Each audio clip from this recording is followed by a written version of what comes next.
Class, welcome to another edition of Stanford Code In Place. This video is to go over assignment 2, and I'll tell you right now, I'm not going to give you any answers, but I am going to do even better, which is to walk you through some of the worked problems that have solutions that will teach you what you need to do in order to be able to solve those problems. So you're going to come to the Stanford Code In Place website where you've got assignment 2 available. Remember, you can always find your assignments in this web page here. And one thing that's a really underrated feature of Stanford Code In Place are the what they call worked problems. So for every lecture here, there are worked problems. If I go into lecture 5 in particular, there's not only lectures, but there's these optional worked problems, and these are really super helpful. And that's what I'm going to be using today in order to teach you how to do these problems. So let's go and take a look first at what the assignment looks like. So the assignment is 6 questions. There's a couple optional ones, but there's 6 questions. And let's take a look at each question one at a time, and then I will show you some worked problems that can help you. So first problem is a very simple one. It's called hello. And, actually, the very first language I ever learned was C. And I learned it from the same book they mentioned right here. This is Kernighan-Ritchie C. And it had the very first problem was hello world, and I just sort of assumed that that was always what all languages did, because every language after that I saw the same problem. I didn't realize it was actually from C. So thank you very much for Stanford Code In Place for teaching me that. So it's a very straightforward problem, because all you have to do is ask the user for what their name is and then print that name. So let's first just write some pseudocode here. So we're going to ask user for name and store it, and then we're going to print out their name.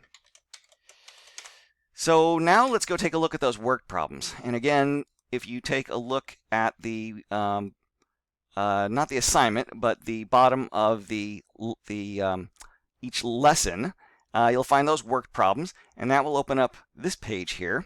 And what we're looking for is something that will ask for a string and then use that string in a print statement.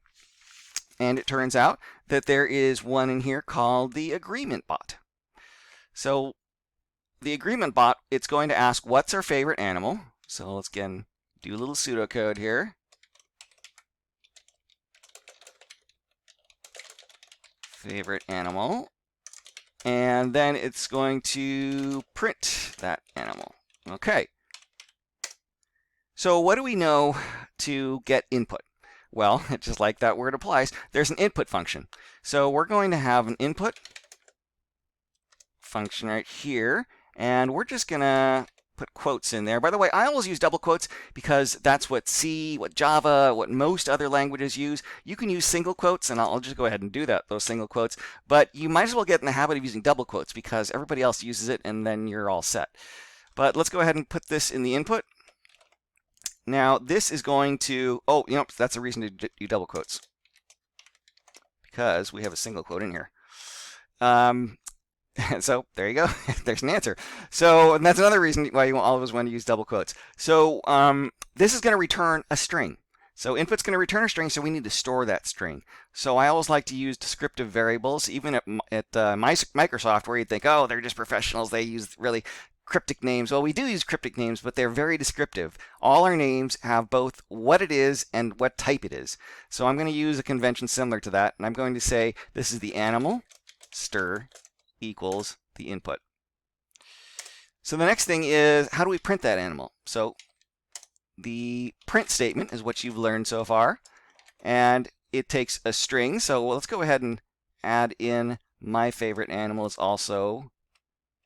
So we're going to have that, but then it's going to have to put the result of animal string. So how do you do that? Well, there's 2 ways that you can take a string and then use it in a print statement. The simplest way is just use plus. So plus normally you think of as mathematically adding, but a lot of these languages like Python and Java will look at what are the 2 operands to a plus sign and figure out what does that mean. For strings, it means concatenation. For numbers, it means adding. And I think we're going to see an interesting example of that later on today.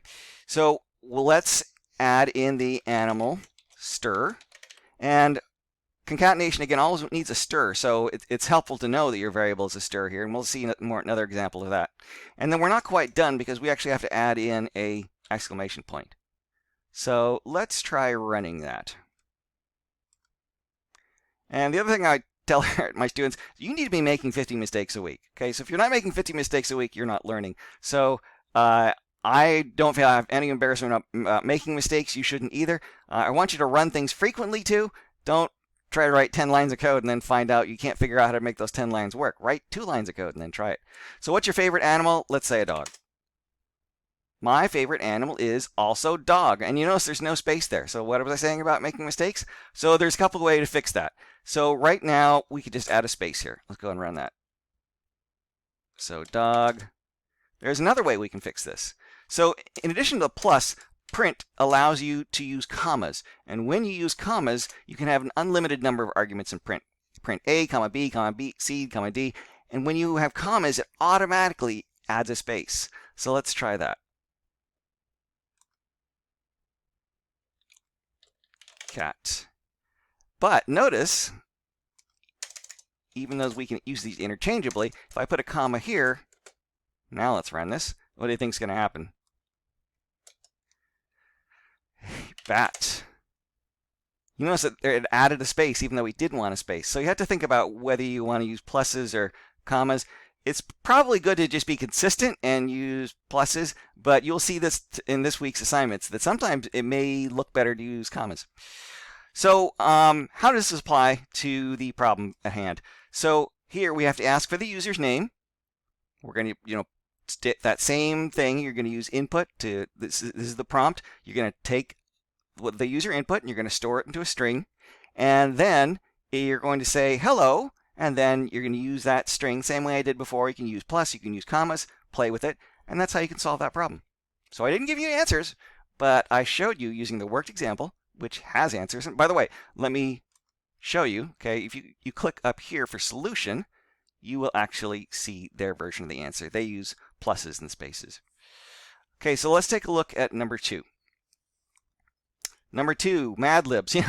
It's a fun little problem, but as a student, I kind of hate these problems because you have to spend so much of your time trying to figure out all of this description here when it turns out it's a very simple problem.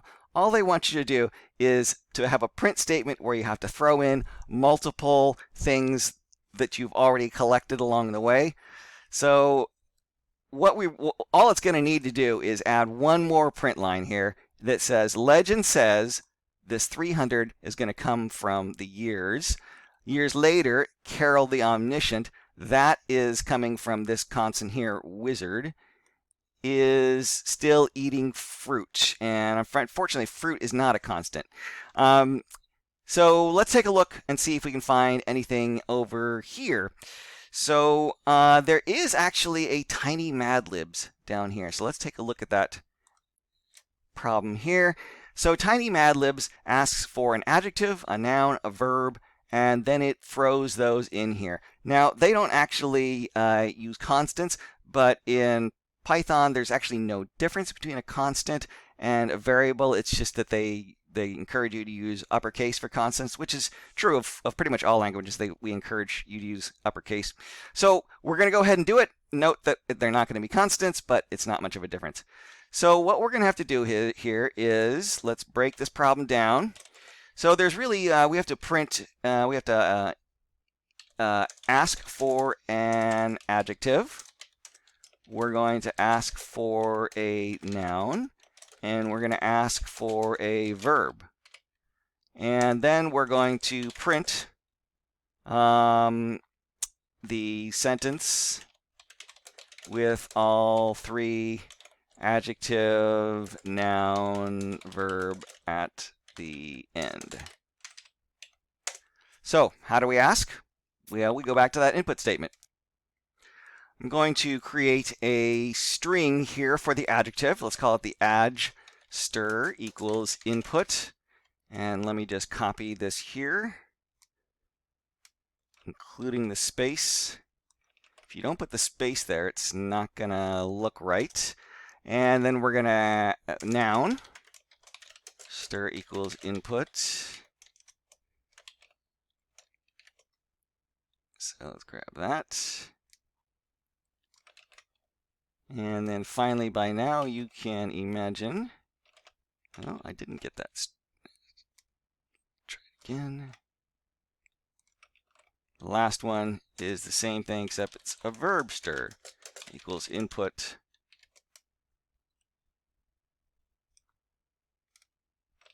here. And then last, we're going to do a print. And let's grab this here. So the last three words here, tiny plant fly, those are the three words that we are going to be doing. And I'm going to go ahead and put right now, but so I don't forget, I need an exclamation point at the end. Okay, but in the middle, what am I going to add? So I need a tiny, so that's the adjective. And I need the noun, plant. And I need the verb. And by putting that exclamation point on earlier, it really reduces the chances that I'm going to make a mistake here. All right, let's try that. Okay, so little red. Oh, that was supposed to be a noun. Okay, let's rerun it. Okay, little noun car go. Place is fun. Am I forgetting something here? Let me slide this over. Oh, that's there's a code in place. Oh, and I forgot. Okay. I'm not going to go back and edit it, but I didn't grab the entire string, so it's not going to quite look right. But place is fun. I learned to program and use Python to make my little car go. Okay, now notice that none of these have spaces. So what can we do? We can do a plus blah blah blah blah. But you know what the simpler thing is? Comma, noun stir, comma, verb stir. Let's try running that. Blue guy dance. Learn to program, use Python to make my blue guy dance. Okay, so there you go. And for review, let's go back and take a look at what do we have to do here. So we're going to print out this string here. We are going to substitute in, I think it's just 2 constants.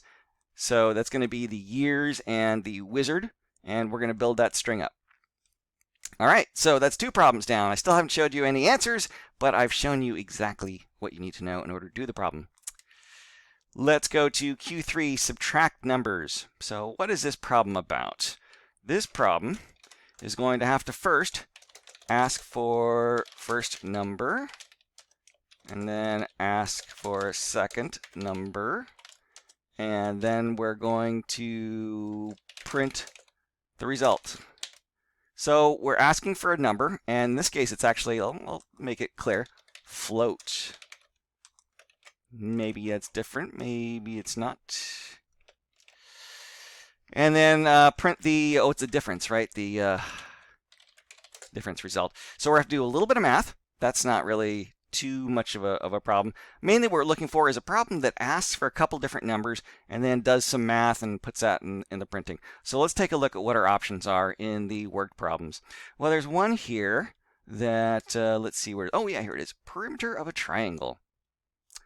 So a similar math problem. I always cringe when they do math problems in computer science, because it's like some people come in thinking, I was told there would be no math, and I apologize because it's not, computer science really isn't all about math. I actually helped develop Microsoft Excel. That is largely about math, but actually my part of doing it had very, very little math. There was one woman, a very, very sharp woman, who had studied math in college, and she was our math expert. And she knew every single math function in the universe, it seemed like. And she was responsible for figuring out all of those incredibly complicated mathematical formulas, especially the ones for like interest and interest rate calculations and things. And she just knew them like that. But normally in computer science, you don't need to know a lot of math. You just need to know a bit. So sorry for that. Let's go into what this is going to do. So this is going to ask for side 1, And let me just paste. It's going to ask for side 2 and ask for side 3. And then what are we going to have to do? We're going to have to print side 1 plus 2 plus 3. So by now, you should know how to ask, right? That's going to be an input. And we're going to create a side 1 stir equals input of, sorry, what is the length of side 1? Okay, and let's just copy and paste this, and we can modify it. Side 2, side 3. Some of you clever people may think, well, gee, could we just do this in a loop? We actually could do the prompting. The problem is that we haven't taught you arrays yet, and so you can't store it into the same variable. Printing. The perimeter of the triangle is... Now, we're not done. We need a float in here. So I can show you do it 2 ways. Okay, so the perimeter float equals side 1 stir plus, okay, let's do side 1 stir plus side 2 stir plus side 3 stir. And some of you may have noticed something. Let's go ahead and do it, though.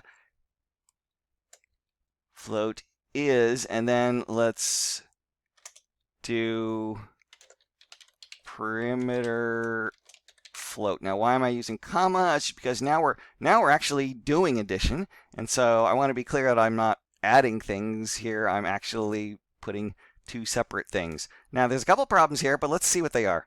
Maybe you already know. 1, 2, 3. The perimeter triangle is 1, 2, 3. So I said there would be no math, but I'm going to have to show a little bit of math because 1 plus 2 plus 3 is not 123. Now, this is one of the downsides with Python. Python is very flexible. It lets you assign anything you want to any variable you want. It'll change the type on the fly. What I really wanted was to be dealing with numbers, but what I ended up dealing with was strings. And that's why I just concatenated 1, 2, and 3 together. So in a language like Java, you tell ahead of time, well, side 1 stir is actually a string. And that's the only thing it'll ever be. And if you try to convert it to a float, it's going to complain, and blah, blah, blah. So how do we fix this? So we know that we have a float here, but because Python is so wonderfully dynamically typed, we can't just count on it to be a float. We actually have to convert each of these to floats. So let's do a float of side 1, float of side 2, and I'm going to close that up.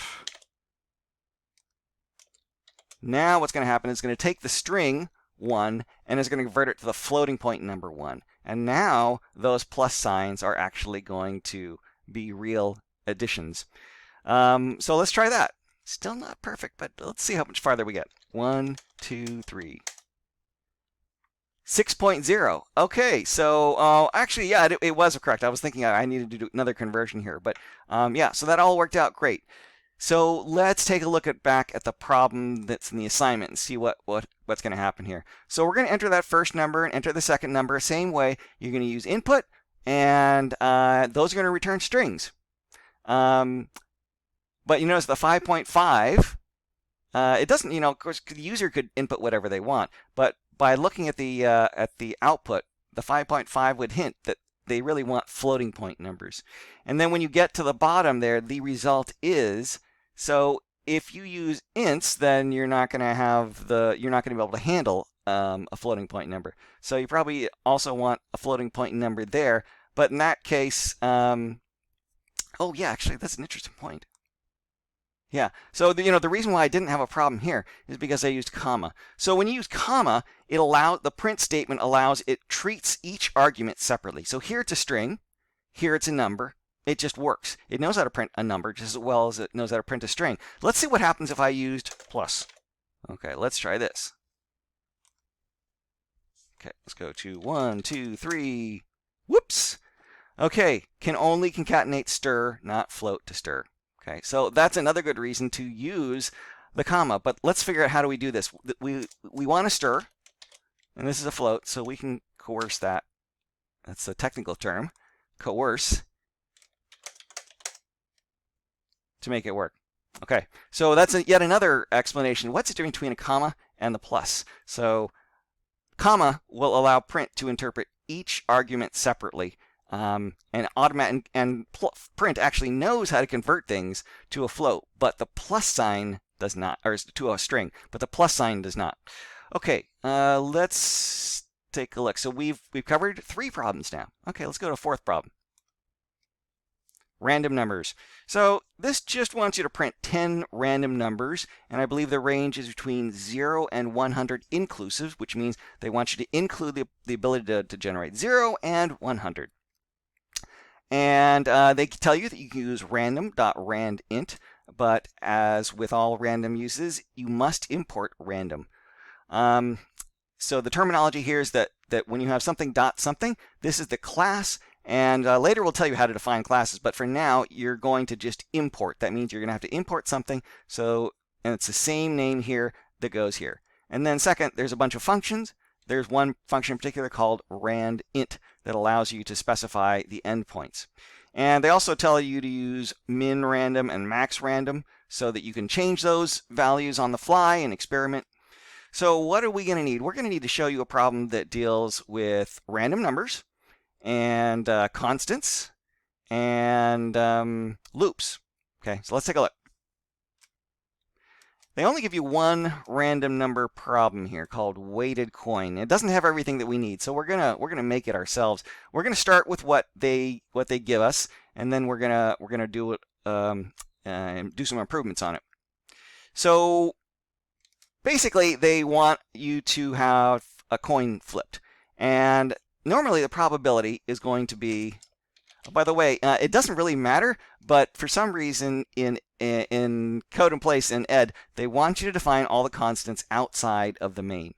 And there are actually some problems that will complain to you if you don't do it outside the main. So I'm going to say probability equals, let's do a fair coin, which is 0.5, so 50% heads, 50% tails. And they simply want you to flip it and then print heads or tails. So I'm going to do a very simple, we need to generate a number. So let's call it num float equals random dot rand. Okay, so the other problem up here, they were going to use random dot randint, which works on integers, but I'm going to use a different form of random, which is random.random. This returns a number from 0 up to, but exclusive of 1.0. So let's just start with that. I can switch it later. So that's going to be a float. Then I'm going to say if num float is less than probability, let's say less than or equal. I don't think they've taught you that yet, but I'm sure you can figure that one out. So less than or equal to probability.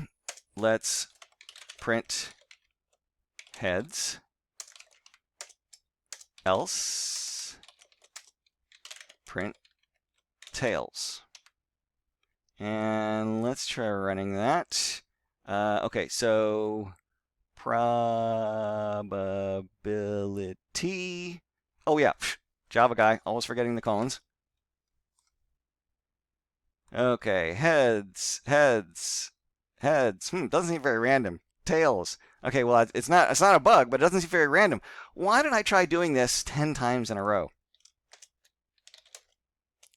So for a variable, everybody likes to use ijkxyz, and it's terrible. It works fine on a little problem like this, but I'll tell you, anytime you get bigger, let's say 30 lines, and you have multiple variables flying around, you don't want to do this. It will lead to disaster. So I always try to, again, use descriptive variables. So let's say count in range, And let's say we do it, no, let's do 20 times. It's going to be a little bit better. And let's repeat this. Let's run that. Oh, Java guy. In 5 weeks, I'll probably have this down. All right, so we've got a bunch of heads and tails. Looks pretty good. Now, what's the point of this constant? Well, what happens if we make it an unfair? And it still looks pretty good, actually, but I can start to see more heads. Definitely more heads there. Definitely more heads there. Let's try to make it lower. Definitely more tails there. Definitely more, oh, way more tails there. Okay, so that gives you a simple example. But now I remember there were a couple of things that we needed to teach you in order to be able to do this problem. We needed to, in here, let me break it down so that you guys can have a little bit of help here. What are you going to have to do? We're going to have to define min random and max random. And then we want a loop of 10. Is it 10? Yeah, 10 random, a loop of 10. And inside the loop of 10, we are going to do a, we just need to print a random number. So generate number from 10 to 100. And then, so we should go back and revisit those ints and print the number. Okay, so we've already done some of the constants here. Now let's switch to using integers. So instead of random, let's do rand int, and let's do from. This isn't going to seem very useful because I'm going from just 0 to 1, but it's true. That's what I really want is 0 to 1. Let's say 0 to 99. Let's say 1 to 99, and let's say if it's the probability, let's make it 50. Okay, so if it's less than or equal to 50, it'll be heads. If it's greater, it'll print tails. Let's try running that. Let's see. Module has no rand int. Oh, it's rand, what is it? Rand int not capitalized. In Java, it would have been capitalized. Okay. Whoops. Let's try this. Okay, so it looks like I can't tell which is it. Oh, you're right. It's supposed to be fair. So yeah, it looks that one didn't look quite so fair. But I'm not really sure if this is working, right? Because I couldn't tell. So why don't I actually print heads? And before heads, why don't I print the actual num? And I'm sorry, I didn't change the num float to num int because now it really is a num an int, but it will. If this were a decent IDE, I could just go and change that once, and it would change it all for me. So now I can see what the actual numbers are. So anything less than 50 is heads. Anything greater than 50 is tails. Okay, so that's working much better. Now another thing that let's see, is that it? I think that's actually it. Yeah, generating numbers from one to another and printing the numbers and doing a loop. So we did all those. So great. Let's take a look at 5, liftoff. Now in liftoff, you're going to have to print out 10 random numbers. So we need a loop and 10 times, right? Counting down from 10 to 1. So somehow we need to create a loop, and we're going to print the number, counting down. And then finally, when we're done with that, we're going to print liftoff. Okay, so here we need to have a loop. We need to count down, and that's really the key. It's one of two keys. It's counting down. The other interesting thing is that so far we have not had you use the loop variable. So, because where are you going to get that 10, 9, 8, 7, 6, 5, 4, 3, 2, 1? There's actually a couple of ways you could do it. You could just create a variable, start it at 10, and then subtract 1 each time. But that's really wasteful because you've already got a loop variable. So let's show you an example. In fact, we are going to use the same example that we just had here. So here we have this count. Count in range, it'll go from 0 to 19. And let's show that by actually including count as an argument here. Let's run this. So you see that it starts it looks like it starts at 1, but it actually starts at 0. Let me slide this up a tiny bit so you can see that. So it actually starts at 0 and it goes to 19. So a couple of problems here. One is that we wanted it from high to low. The other problem is that we wanted it to start from 1 and not 0. So range gives us the ability to give not just one number, but you can also go from 1 up through 20, excluding 20. So it'll go 1 through 19. Let's run that. So now it's 1 to 19. But again, I said, well, it needs to be backwards. So there's a couple of ways we could do this, and we should be able to do this. Let's do 20 to 1, stepping -1. Okay, but it excludes the end range is still excluding it. So we need to actually go 0, 20 to 1. And in this case, so that gives us, that's one way. But let's, can I undo these? Good, I can undo these. Okay, the other thing that you can do is you can just go ahead and leave count that way, but then just do a tiny bit of math. So let's run this again, and let's figure out what we're going to do. So if I want 20 to 1, what happens if I take count, and I take 20 minus count? Let's see what that looks like. So now it starts at 20, and it goes all the way down to 1. So because count is going to start at 1, so it's going to be, it's going to start at 0, so it's going to give us 20. And then by the time range gets up to 19, it's going to be 20 minus 19, which leaves us with 1. So that's two different ways that you can loop backwards. And I've shown you how you can use that count variable in a print statement. And so if you take a look at the problem, you have to loop 10 times, counting from 10 to 1. So now I've taught you how to do that kind of thing. I didn't give you the right parameters. You're going to have to change it a little bit. And then at just the end, you have to print liftoff. Okay, one last problem. Khansole Academy. So this problem, they are going to throw in a couple different things here. Let's go ahead and pseudocode this. So we need to generate random number 1 and 2. And they are going to be in the range of 10 to 99.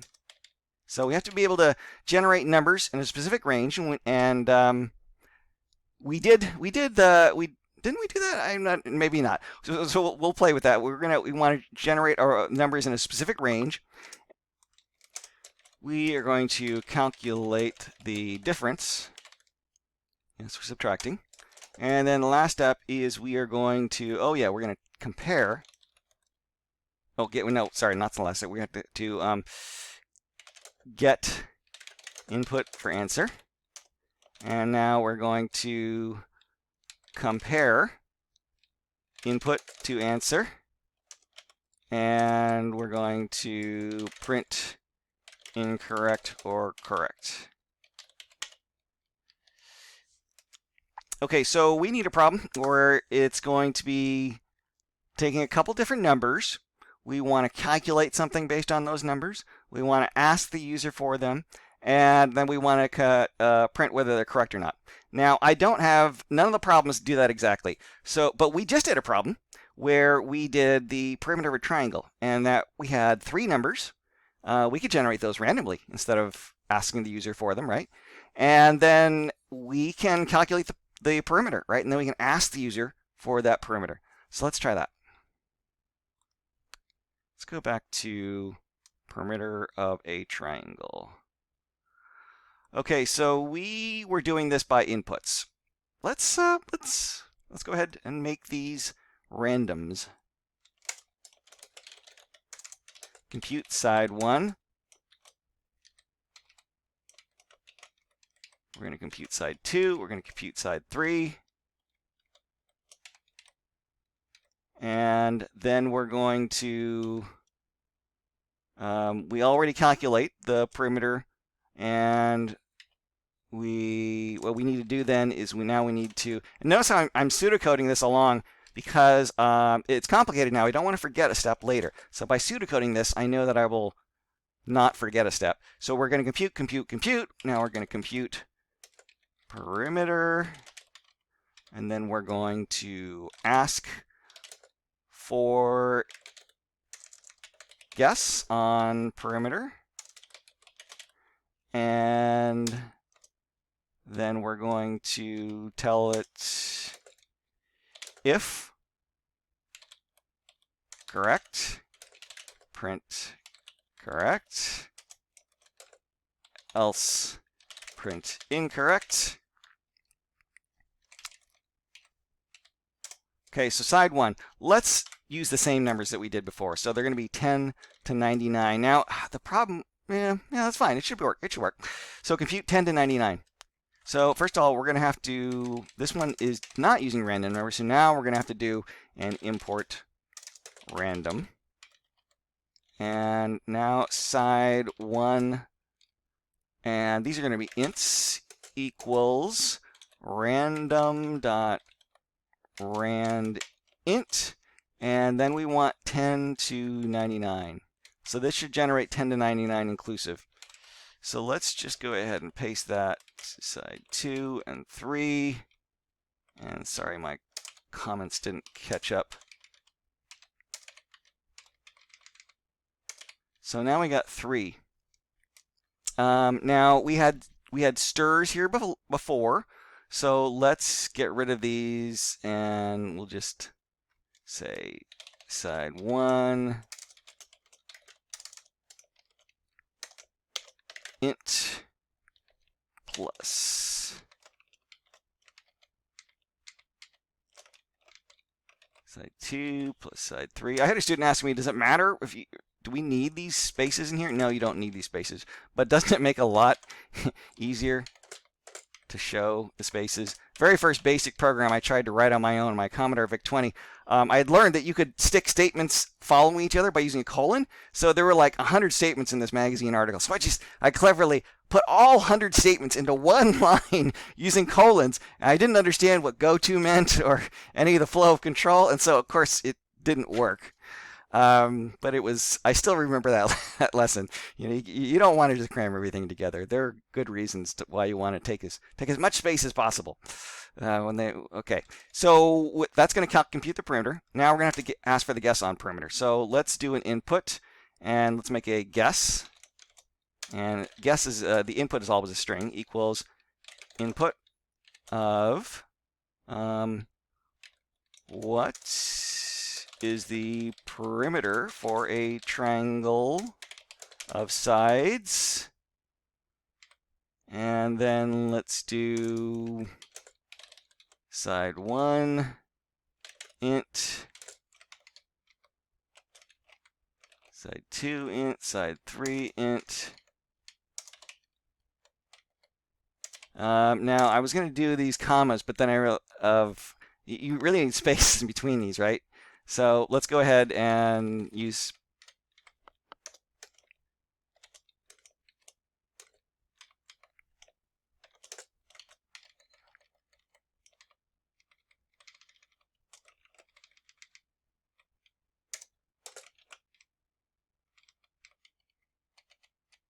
okay, so this is going to put spaces in between each of those 3 sides.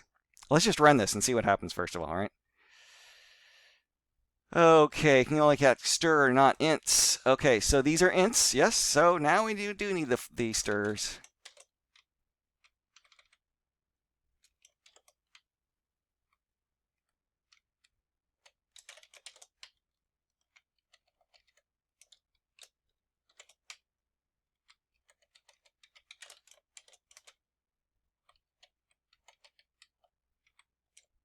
In this case, we're going to need 2 close parens. 64, 54, and 92. Oh man, I should have used smaller numbers because now I actually have to do some math here. The perimeter. Okay, so I haven't updated the code, so it's still telling us what the perimeter is, which is good because I don't want to do the math. And that's actually clever. We'll go ahead and leave that in there. Here, let's do this. Psst. Okay, I'll put that in there. Okay, that'll help us. And now we need to compare the guesses. So we're going to have a string guess, and we have a perimeter float. So what we need now, it's not really a float. No, actually we do want floats, right? Because look, see those are ints. I mean that's a float. And by the way, these are all going to be ints, so it's not quite the same, but yeah, that's fine. Okay, so if correct, so we want to compare ints, or floats, and strs. So we're going to have to convert the str to a float, right? So let's go ahead and do that separately. Let's say guess float equals float of guess str. Some people would say this is inefficient, but actually to the compiler, it's all the same. It'll get optimized just as well. But this way, when you have a bug on this line, it'll actually point to this line rather than some big long calculation where you don't know what the problem is actually. So we've now got a float. So now we can say if guess float equals the perimeter float. Java guy, remember the colon this time. If, then print correct. Else, print sorry, the perimeter is actually, and then perimeter float, taking advantage of using that comma. Let's try that now. Okay, it's 175. What is the perimeter? And let's put in 175. Okay, I notice I should have put a space there. We'll go back and fix that. Let's go ahead and put that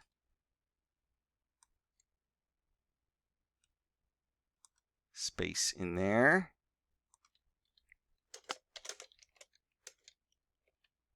Question mark space. By the way, you should be able to break these lines up. Let's go ahead and